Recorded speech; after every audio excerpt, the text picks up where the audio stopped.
Talking fishing, nothing but fishing, talking fishing. If it's facts about fishing that you want to know, then tune in, folks, cause this is the show. We'll show you all the right bait to use, so sit right back, you got nothing to lose. Doesn't really matter if it's trout or carp, flathead, marlin or a gummy shark.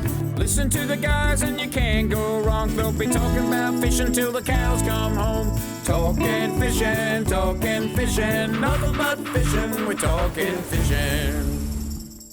Welcome everyone to Talking Fishing, a big show coming your way as always tonight. It's a big show and it wouldn't be the same without Adam Ring.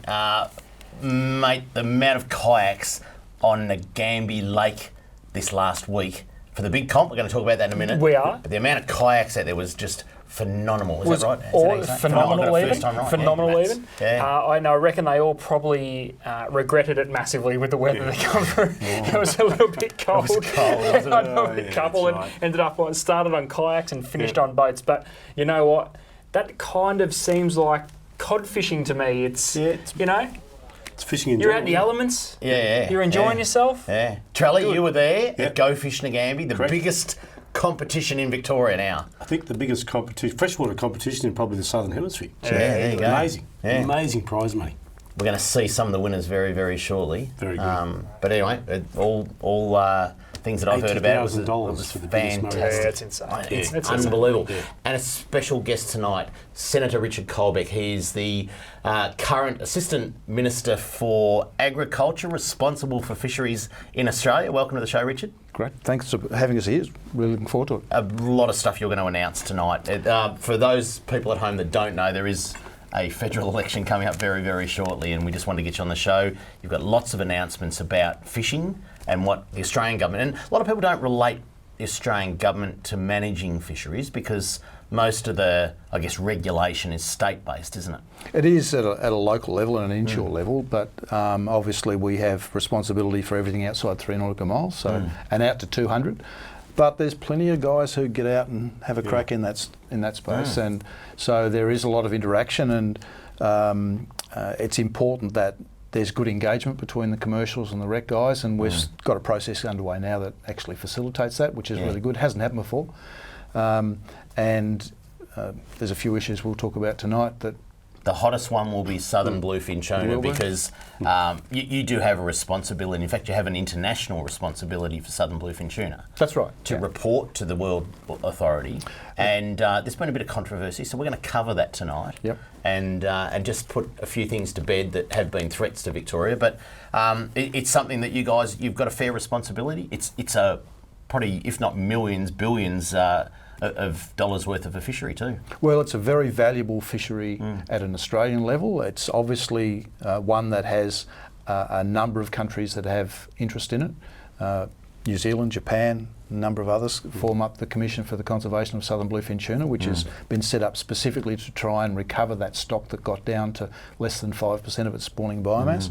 China are quite interested in joining up with them, with CCSBT as well. Yeah. And so you've got a lot of Australian businesses who have invested a lot in it, and you've got a lot of recreational fishers right around, particularly the southeastern states, who don't mind catching their SBT, and nor do I. And it's still probably a species from a recreational sector we still don't quite understand how important it is on a worldwide scale. We kind of still take it for granted a little bit. Yeah, look, it's a really interesting species. It got really low, but in a fisheries management sense, I think Australia's got a great story to sell. Yeah. We are a very good example to other countries around the world about how to work on recovering the stock. So the stock's back up to about 13% of its spawning biomass. Our target is to get it to 20% by 2035. And it's taken a lot of effort by a lot of people, so we've just got to continue to manage it sensibly and responsibly. And then, but I mean, from my point of view, in any fishery, good fisheries management is important, but making sure everyone can have their fair crack at it. So, well, we're not scheduled to talk about southern bluefin tuna for about half an hour, so there is a lot more to come on southern bluefin tuna. We must move on. Let's have a look at what's been caught by the people at home. It's time for Catch of the Week. Catch of the Week, brought to you by Shimano.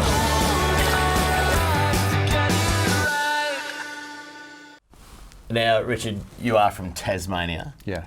Yeah, don't have Murray cod in Tasmania. It's way No, too no, cold. but I do have. I have caught a Murray cod before. Yeah. Cracking fish. Trelly You've been sold me up Yeah, the baitcaster Baitcaster, rod as well. yeah. A couple of lures. two of. One for me and one for the each son. head. And, One for each head. Sorry, we're going to get that. I started with the Tasmanian jokes already. and my young bloke caught one, I didn't. But Well, have a look at this. a great fish to catch. Have a look at this. Go Fish Nagambie was on There the we go. weekend, Yep. and that there is a slab. 109.9 centimetre by Clint Alvey at Lake Nagambie. And have a look at the next photo because this is what that fish was worth. Did he catch that off a kayak? He was in a boat, I think, wasn't he? $80,000 for the biggest That's Stop right. it. Murray cod. 80,000 cash Yeah. for the biggest Murray cod. That's How good mad. is that, Charlie? I think it's the biggest prize pool as far as a fishing competition in Australia it's ever seen. Yeah. But the guys are, pulled up on the bank and having lunch, and one guy's got a bait over the side, and here he is, throws a little spinner bait out made for yellowbelly. Bang, he's on. He got that cod on a little spinnerbait. Yeah, small that's spinnerbait. right. Yeah, small spinner, a little bassman yellowman. And after it took him 15 minutes to get out from under the log. So but $80,000. Have a look, So have a easy look to at the work next for. one. Amazing. Tiffany Newton, who I must say, Tiffany is part of the Women in Recreational Fishing Network. She was one of the leaders, come up to the Gold Coast last year at the after show.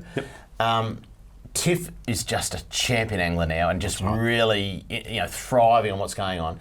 Now that is a 65 centimetre cod. Correct. They had a thing at Nagambie, which I wasn't aware of, that was called Cod O'Clock. That's right. And tell me if I'm wrong, Charlie, but you had 1 hour and they nominated the size of the fish. And if in that hour, the first person to catch that size fish, Or closest to the pin. close to the Yeah. closest to the pin, just happened to be Tiff. That's right. And Power. she went home with a $27,000 Jayco caravan Exactly, yeah. That's just mad. for a 65 centimetre How good cod. is that? I mean, the sponsors of this have got to be congratulated for making such a big event. Massive. Oh, Really. it's mad. Yeah, really good.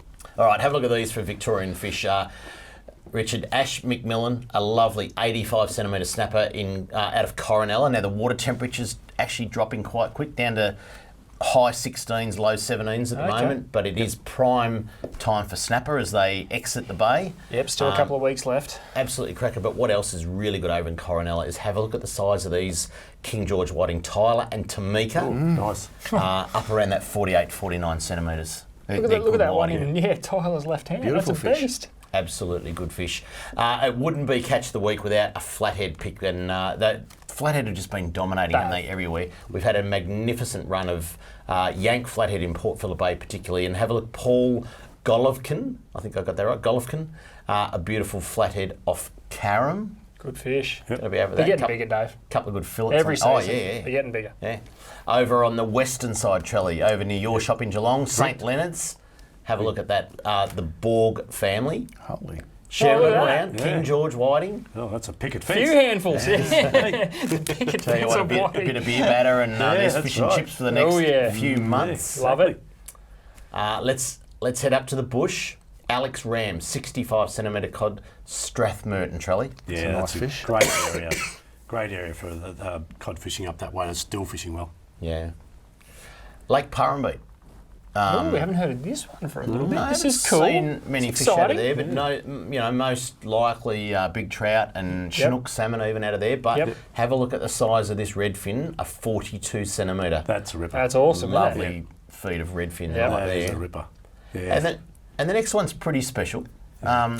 There's been limited days for the people to get out on the swordfish. Yeah, that's right. Two places that are just really renowned now. One's Lakes Entrance and the other place is the east coast of Tasmania. St Helens, yeah. Yeah, and young Dougie Bauer has spent countless hours, Good on you, many Dougie. years, lots of drop fish. He finally got 122 kilos. Good fish too. Great stuff. I actually took Dougie out when he was, I think he was 8 or 9, to catch his first kingfish, and he couldn't see over the top of the gunnel of the boat. Yeah, now look at that. He's wanting in swordfish. And here he is. He's working on game boats and Some great research Yeah. being done on those by Yeah. Dylan Skins out off the east coast of Tassie and up Yeah, there. yeah. And just tracking the movement of them up the coast. Yeah. Really you interesting guys stuff. have a remarkable fisheries research facility down there. Fisheries research corporation, FRDC, does some great work. Institute of Marine and Antarctic Studies, IMAS, UTAS, and they do some fantastic work. In fact, and Sean Tracy's he's based there, isn't he? Yeah, he's based out of there. And well, we'll circle back around to that later. I'll try and obey instructions and not talk about. Talking about the second half of the show. But he does some great work, and some of the tag and tracking work that he's doing on it's remarkable. And the results of some of that. It's fascinating to watch where the fish go. It is. Yeah. Got to throw to a break, but if you'd like to send in a pic of your catch of the week, this is what you have to do. If you want to be like me and have your photo on TV, email your fishing pic to info@ifish.com.au. Go Pies! Yeah, I wanna go fishing. Coming up next, a little bit of fisheries news, then we talk with Senator Richard Colbeck about $20 million he's going to put into recreational fishing facilities. Next on Talking Fishing. Talking fishing. We know what you'd rather be doing. We know what you've really got in mind. We know you'd rather be out fishing. And today's the day you're gonna wet a line. 'Cause every day's a good day. Stop wishing. Every day's a chance to drift away. Drift away. Every day's a good day for fishing. See it down and tackle world today. Talking fishing, nothing but fishing, we're talking fishing. Live from the studios of Channel 31 Melbourne, it's now time for some very fishy news. And boys, a little bit of news just to get through a couple of events coming up this weekend and next before we back into the discussion with Senator Richard Colbeck. The first one is on Mother's Day. Take your mum fishing, boys. Take your mum fishing. Take your mum fishing. Great initiative by the Victorian Fisheries Authority. A free event at Albert Park Lake in Melbourne. And it's 8:30 till 1 p.m. There's all the details on your screen. Free event, 100 free fishing rods up for grabs for mums that turn up to the event. The Women in Rec Fishing Network is also a major supporter of this, and will obviously have a big setup and great network. Yep.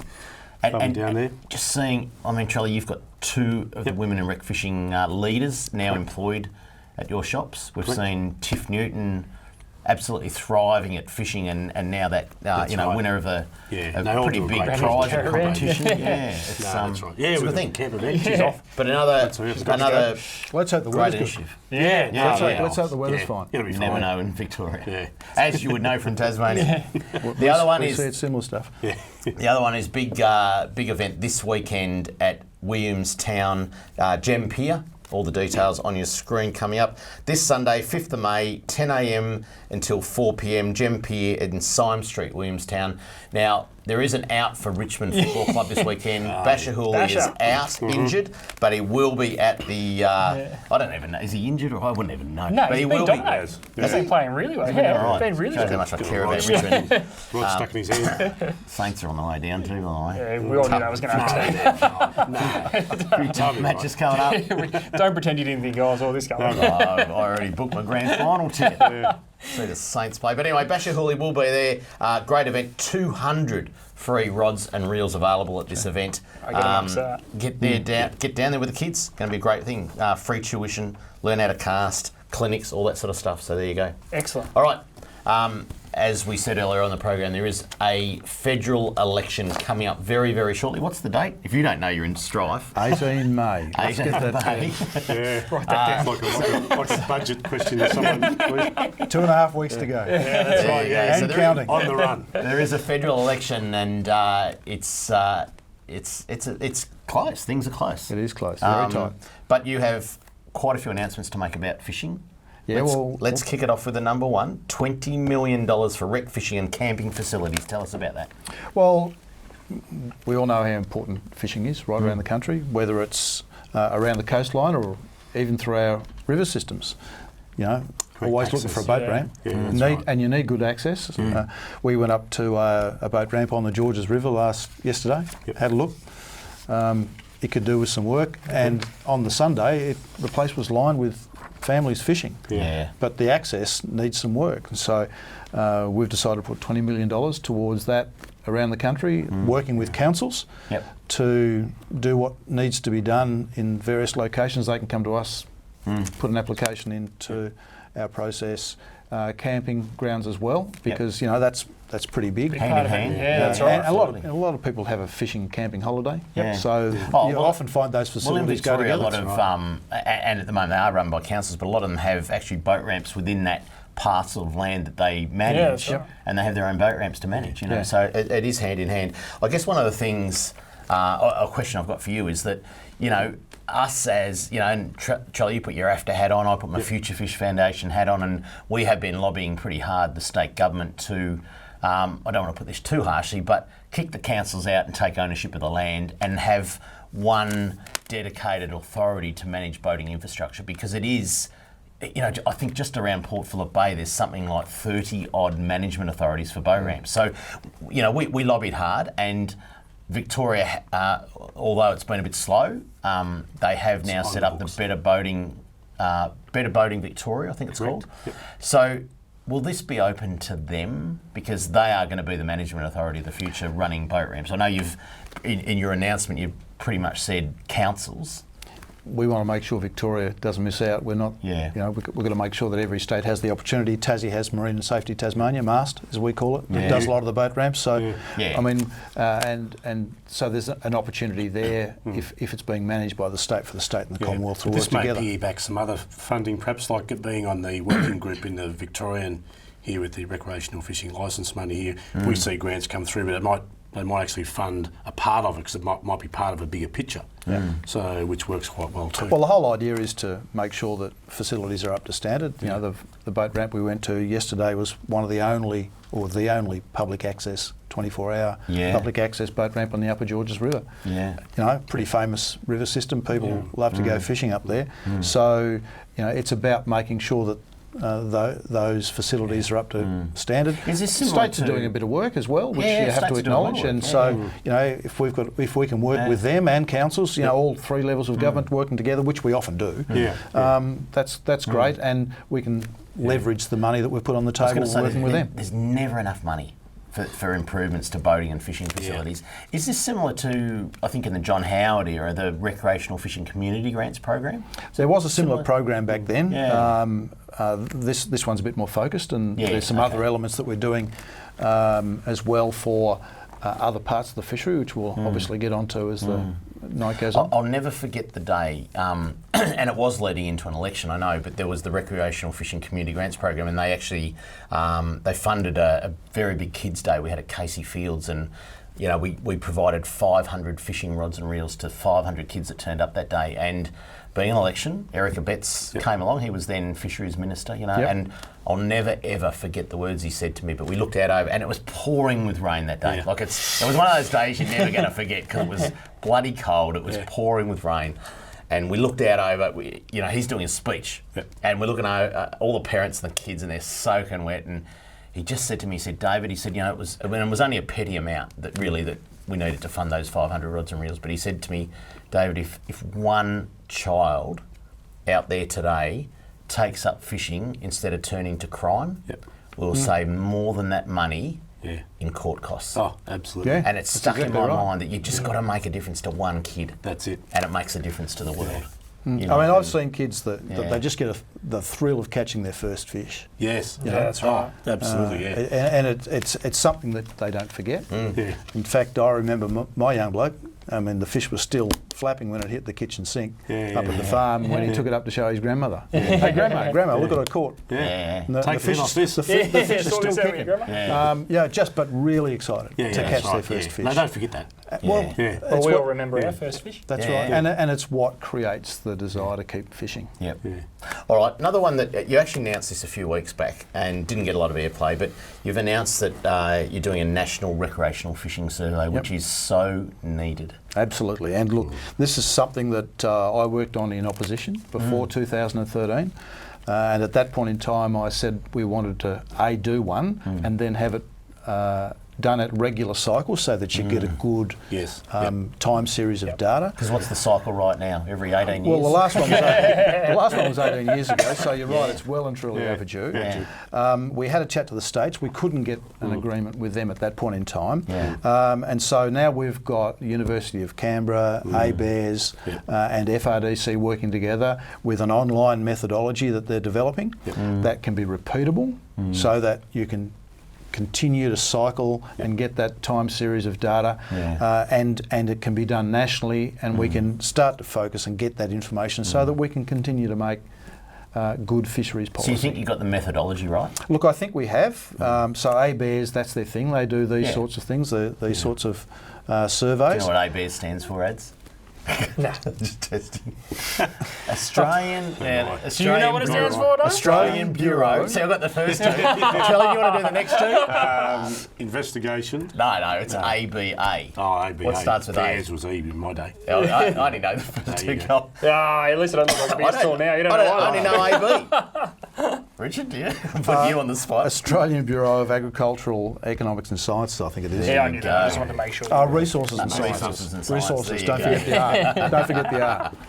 That was always going to be the first thing that happened when you mentioned surveys, most people went, oh, yeah, here we go, another bloody survey. But you're right, it's so important and it is needed, because how do you make important decisions without knowing what anyone wants? How many people are knocking the state government right now about target 1 million, going, how do you know there's 1 million? Well, you don't unless you run a survey. That's exactly and the problem was that all the state, I think the most robust study in the last 18 years was the one done by the federal government. And the states have gone out and done their own. They all want their own methodology because they're always right. That's right. And then, depending on how much you spend, is how crappy the numbers are, to be honest. And Victoria did one that I don't think the methodology was right, but you base a lot of decisions on it. You use it in a lot of words. That's right. I was going to say, it's so important. It is so important. It's important to get that right. And if you've worked out on a national scale or a national methodology that just needs to be agreed on, and like you said, the most important word I think you said was repeatability. Yeah. And look, good data is gold for anyone in a policy setting sense. And so having good base information is just so important, so we can understand what the decisions are that we've got to make. And if it's in a commercial sense, you're dealing with people's livelihoods, but in a recreational sense, I mean, it's a huge sector of the Australian community. 1 in 5 dip a line on average once a year. That's right. So getting a good set of information around that just allows us to make good policy decisions. And I guess in the end, good, or investing dollars if you know the participation rates. And it can also feed back into some of the other things that we're working on as well, particularly around some of the social elements and the economics of it. So one of the conversations that we're having at a national level at the moment is how you actually measure a fishery. And so understanding the participation and the economics of it gives you a way to actually measure and deal with that, so that you can feed that into some of those other more important decisions that we're making on a national sense, in the context of how we manage the relationships within fisheries. There you go. We are chatting with Senator Richard Colbeck. There is a federal election coming up very shortly, and he's running through his list of commitments for the federal election. Next on the agenda is fisheries habitat. Next on Talking Fishing. Talking fishing.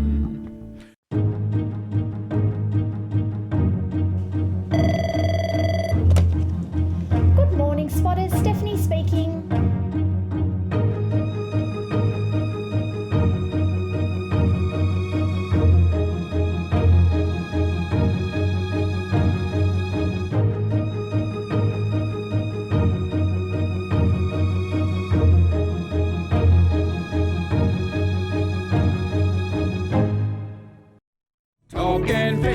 Talking fishing, nothing but fishing. We're talking fishing, nothing but fishing. We're talking fishing. And welcome back to Talking Fishing. In the studio with us tonight is Senator Richard Colbeck. He's the Assistant Minister for Agriculture. And big election coming up. We're running through your list of commitments this federal election. The next one is investment in fisheries habitat restoration. So important. Yeah, look, this is because healthy habitat means more fish, really. And our estuaries are the nurseries for so many of our fisheries, Correct. whether they're salt water or estuarine and river. And of course, healthy rivers are important as well. And so what we're looking to do in this circumstance is to work directly with fishing clubs who know the waters, who interact with them all the time, and for them to come up with projects where they can do some estuarine repair work. A great example of work that's been done here in Victoria is the work in Port Phillip Bay to restore the shellfish restoration. I mean, and that's a great example. Chesapeake Bay in the US is one where they went through and did the scallop beds and the shellfish beds there. It had hugely positive impact on the marine habitat and the water quality.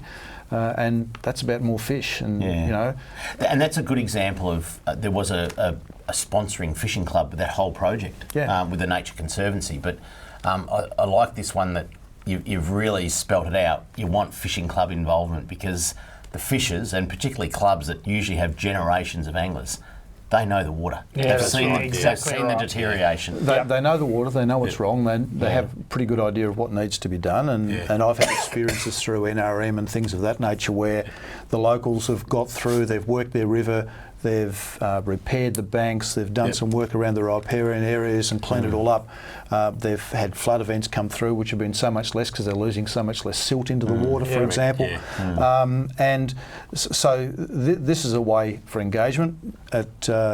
After the 2013 election, when we came to government the first time, we recognised the first ever Marine NRM group, and so this is an extension of that. Ocean Watch, and they work around the Australian coastline. But this can be in a river, it can be around a coastline, it can be in an estuary, and so but an opportunity for people who are interacting directly with the marine environment to put an application into us.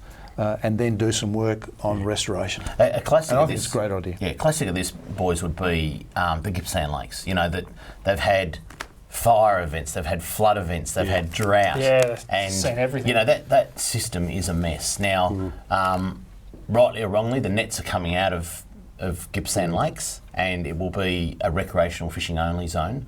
The next step is to fix that habitat that's been deteriorating for decades. That's right. Yeah. You know, and no one should underestimate the challenges of, we are in drought, Gippsland's in drought.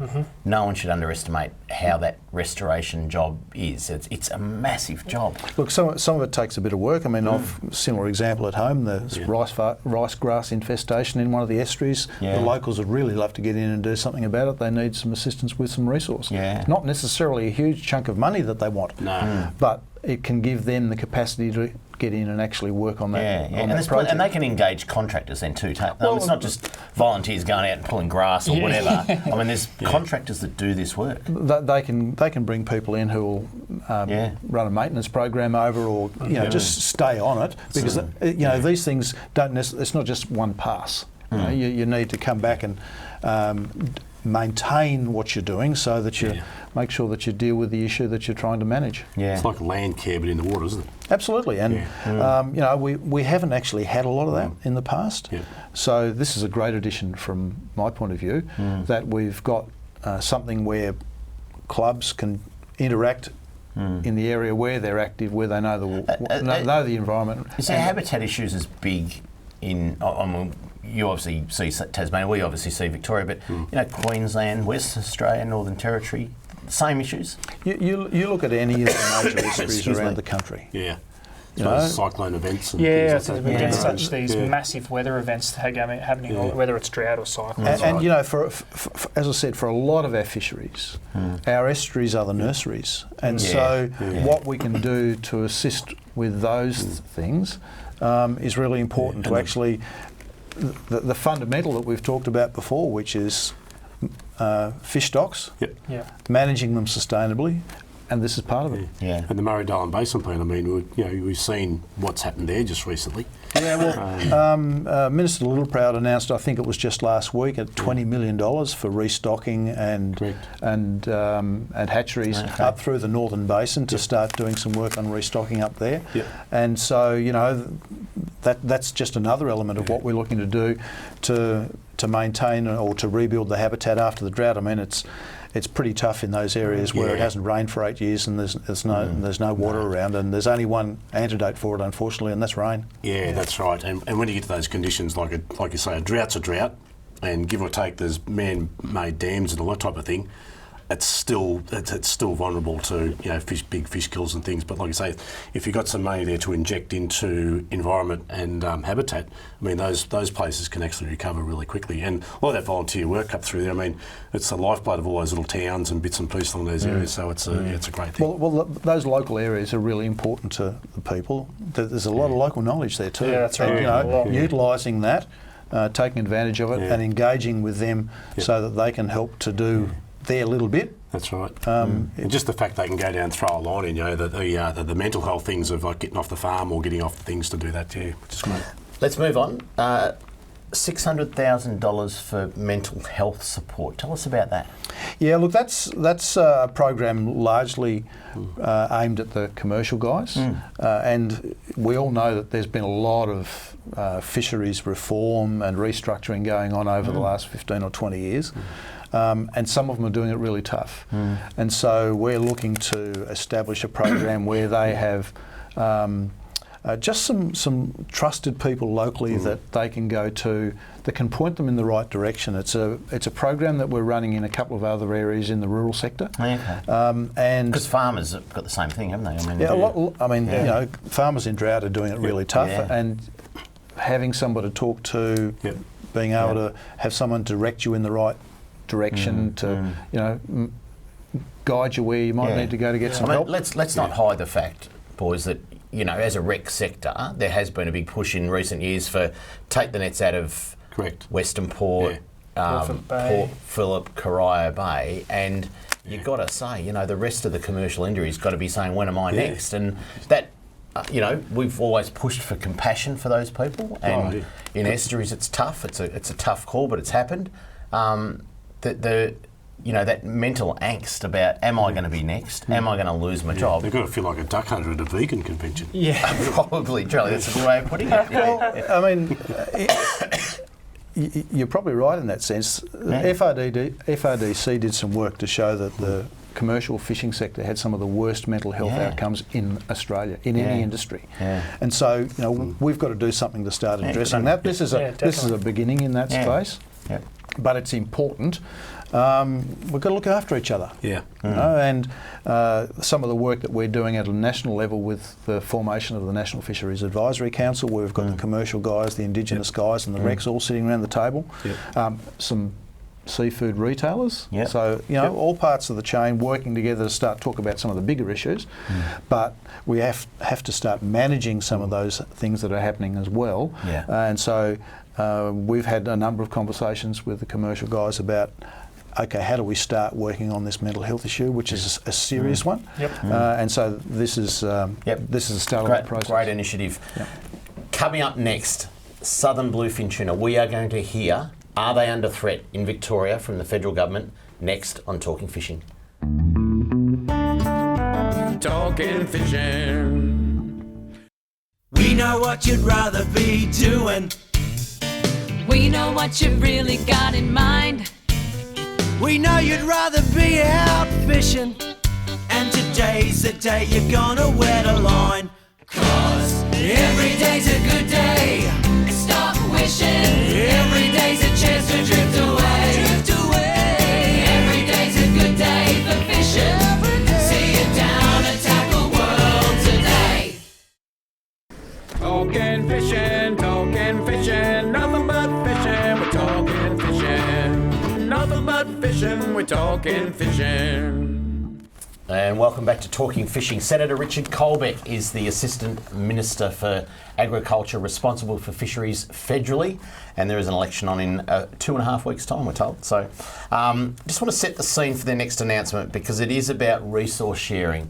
Now, that's, I guess, the technical term, but resource sharing is there are Commonwealth species that are caught by both, by commercial, recreational fishing and Indigenous, and you guys do have a responsibility, particularly for southern bluefin tuna, on how many's caught in Australian waters and reportable to an international we get an annual for them, so, allocation through CCSBT to the Australian fishery. Yeah. Now, a year or so ago, probably a little bit longer than a year ago, there was some threats to recreational fishing for southern bluefin tuna in Victoria, and it's, you know, I think everyone that follows things on social media would have seen there was a letter from Senator Anne Rushton to Jala Pulford, the Minister for Fisheries in Victoria, saying, if you guys don't cut your bag limit to 1, we may have to take over the management of southern bluefin tuna in Victoria because you guys aren't aligned with the rest of the states. Is that still a threat? Well, that's not the approach that I'm taking at this point in time. As you know, there's a national survey or a survey going on around SBT at the moment. Complete now. It's been going since December. It's going for 12 months, so it won't be finished until the data won't be available till early next year. And we've talked a number of times today about making decisions based on sound information. And so that's the approach that I'm taking. And I've had a conversation with Jala at the Fisheries Ministers meeting that we held not too long ago. I think it might have been just before Christmas. And so we're just going to put a pause on all that process at the moment until we understand what's going on, get a better sense of it. The SBT survey is really important for that. So, you know, encourage everybody to interact with, I think, Dylan. We talked about Dylan Skins, I think, is doing that. Really good researcher. And through IMAS and University of Tasmania is doing that work. So once we understand better who's interacting with what and where, then we can start making some of those decisions. And as part of our fisheries announcement, a policy announcement yesterday, we talked about a national fisheries plan, which is important because that's understanding some of the, not just interactions in this fishery, in SBT, but others as well. It includes all fisheries, commercial, rec, indigenous and aquaculture, because there's interactions in those areas as well. So we want to develop a national fisheries plan, and as part of that process, a resource sharing framework. So, you know, how do we actually manage these things? Now, it's not the same for each fishery, so we can start through the National Fisheries Advisory Council, and these conversations are starting to develop now. The frameworks on how we manage that. So let's set the rules of how we do the interactions and those sorts of things first before we start having the conversation, because then we know what the process is. And so we're really keen to do that. The conversations around the table at NFAC have been really, really good. The first meeting was sort of, we're all getting to know each other. It was really interesting. You know, commercial guys sat on one side of the table and the Rex came and sat on the other side of the table. The next meeting was sort of better, and the last meeting was really, really good. And you know, they all sat down. Starting to realise. Well, I've said, I think once tonight, everybody, the one thing everyone wants is access. You know, the commercial guys want to be able to go and catch their fish, the recreational guys and the indigenous guys, they want to be able to go and catch theirs. And so they all want access. So how do we sit down together and work all that out? And so it's a lot of common.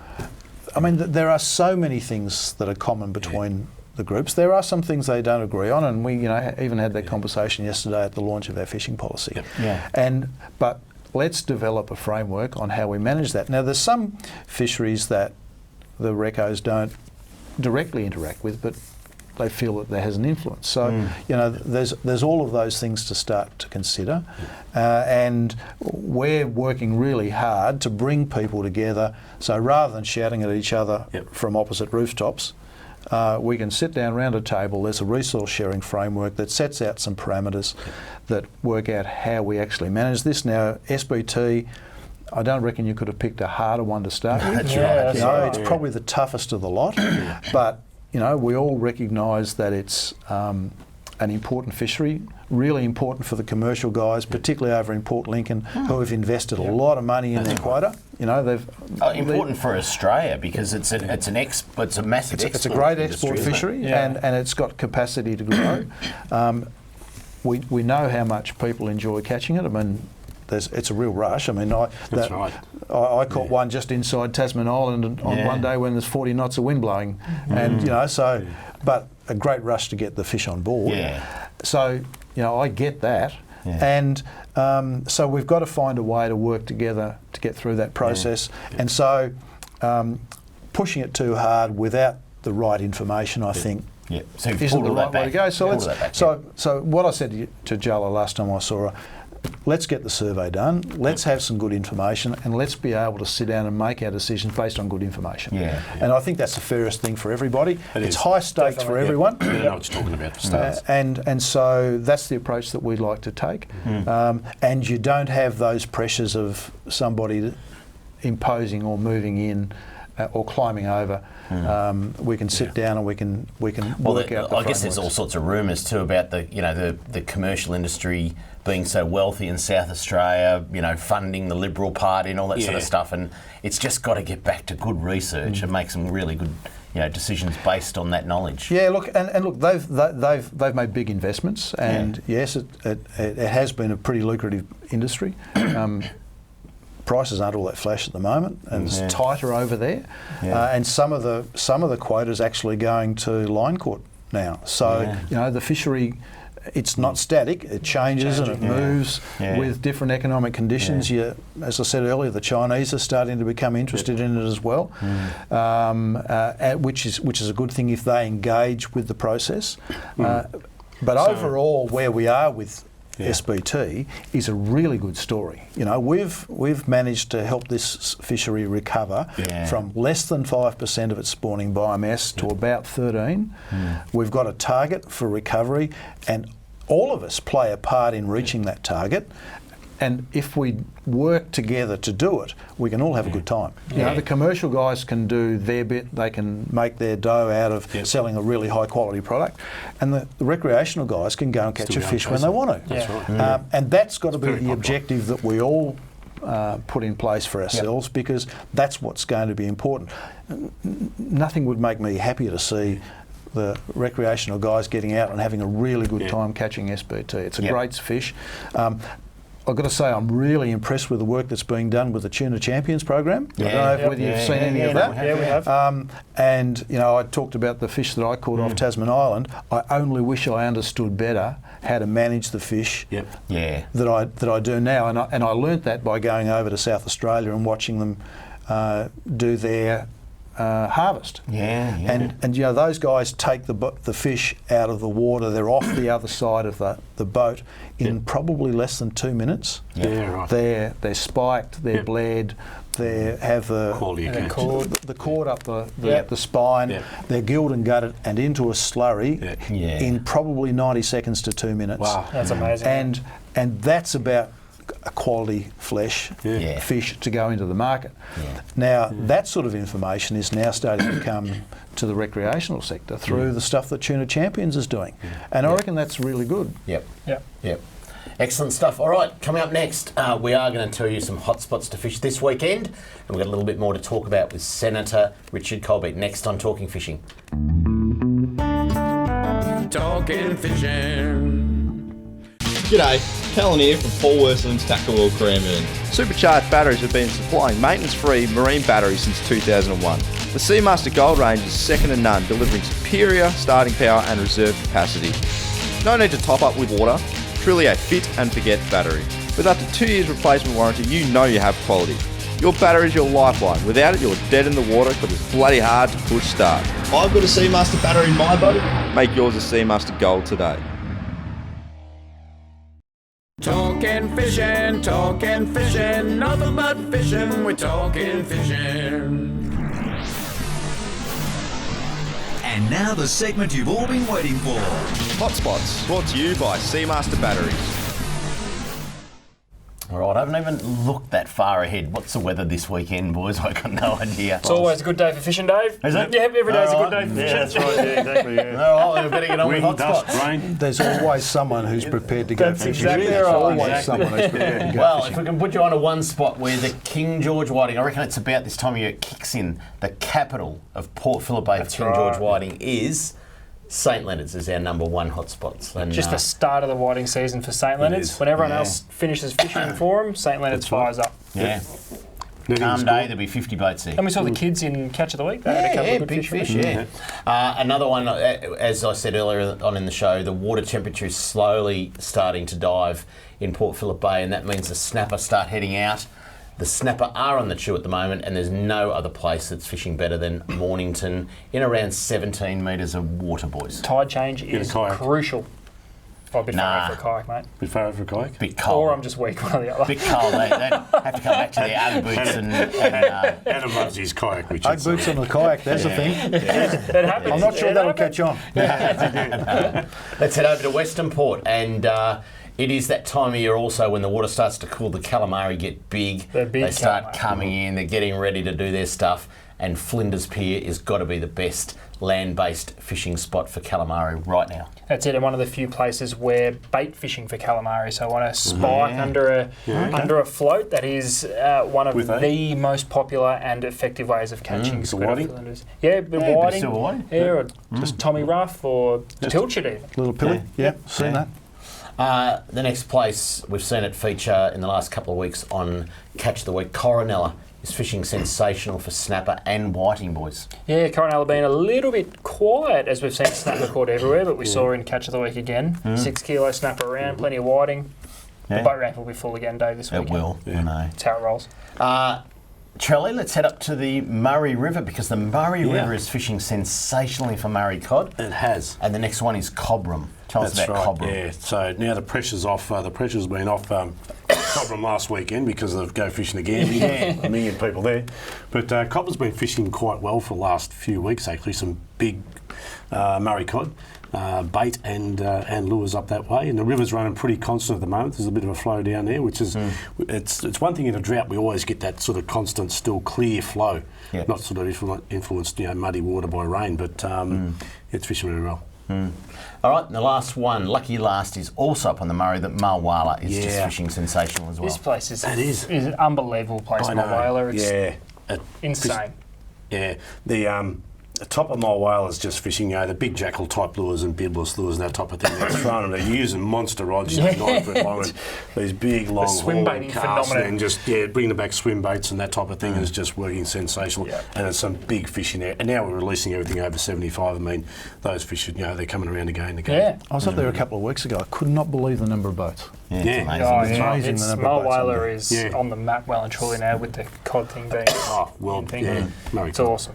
All right, in advance, we have 3 minutes before they really start yelling in our ear. Can I ask very quickly, very quickly, where's the carp virus at? Good question. Carp virus, so we're still completing the science on that. Yep.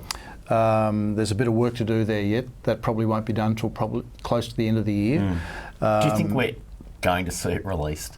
Look, until we understand the science properly, I can't answer that question. And it'd be irresponsible of me to do that. But we've learnt a lot. The unfortunate circumstance of the fish kills has taught us a bit about managing some of the cleanup. The cleanup. Yeah, that's the thing. But also the fact that we also need water if we're going to release the virus. We're going to need water in the river. I thought you'd have a captive audience in a drought. Yeah, well, I mean, a period of low water is probably the right time to release it, but you need water to spread it to clean it out and to flush it out afterwards. And we haven't got any water at the moment. So until we have that circumstance in place, it's going to show you what a complex thing this virus has been. We all thought, beautiful, just peg a virus in there, all the carp will die, we'll clean them up. We've got to keep moving on. And the system is complex. Yeah. All right, next announcement you had was capacity building for fishing representatives, $400,000. Tell us about that. Well, that's really important. So we've put the National Fisheries Advisory Council into place, and we want to make sure that people who are sitting around the table have the skills and the capacity to do that. So, there's programs for the commercial guys, but the Indigenous groups and particularly the Recs, a lot of them don't have experience in those sorts of forums.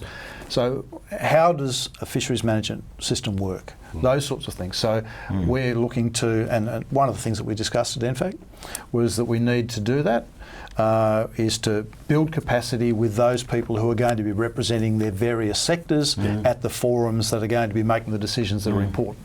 So we're making some investment into people who are going to undertake those representative roles so that they understand the processes behind the decisions they're making, and they can then go and spread that information effectively back out through their constituency, which is really important. Across each other's information, so they understand. There are some core principles around fisheries and fisheries management. You know, understanding how those systems work, why the various quota limits are set where they are, all of those sorts of things. There's so much knowledge. I remember 2005. I was on the state government's committee for the Rec Fishing Licence Grants program. I had no idea what I was doing. I just answered an ad in the Herald Sun. And you talk about, you know, a skill set that you should have to be on that committee. I was underskilled, and I'm the first one to admit it. You're now on that committee, Charlie. I won't ask you how you're feeling. Right. But I'm learning from the guys who have had a 6 year stint, and that's very, and you need that. You need that. So we have FRDC for the commercial guys runs a National Seafood Industry Leadership Program. Something similar that could work through some of the other sectors where we recognise that there's a need to build the capacity. We're out of time. Thanks heaps, Richard, for coming in. Pleasure. Thanks really for having me on. Appreciate your time, and it's important that you know, like most people would recognise that fishing and the management of it is really state-based, but you guys have a lot to offer, and as you've heard tonight, people at home, plenty to offer from a federal level. So that's it for Talking Fishing. Hope you enjoyed the show. Next week, well, tonight was meant to be our last one. We're not sure if it was. We'll tell you next week whether we're back on or not. Until we see you again next Tuesday on Talking Fishing, please stay safe on the water and enjoy your fishing. Talking fishing, nothing but fishing, we're talking fishing. We got all you need, just take a look. Watch those fish jump on your hook. So just relax and take your time. Enjoy the show, then drop us a line. Talking fishing, nothing but fishing, we're talking fishing. Talking fishing, nothing but fishing, we're talking fishing. Talking fishing. Have a good weekend, Mr. Walker. You too, son.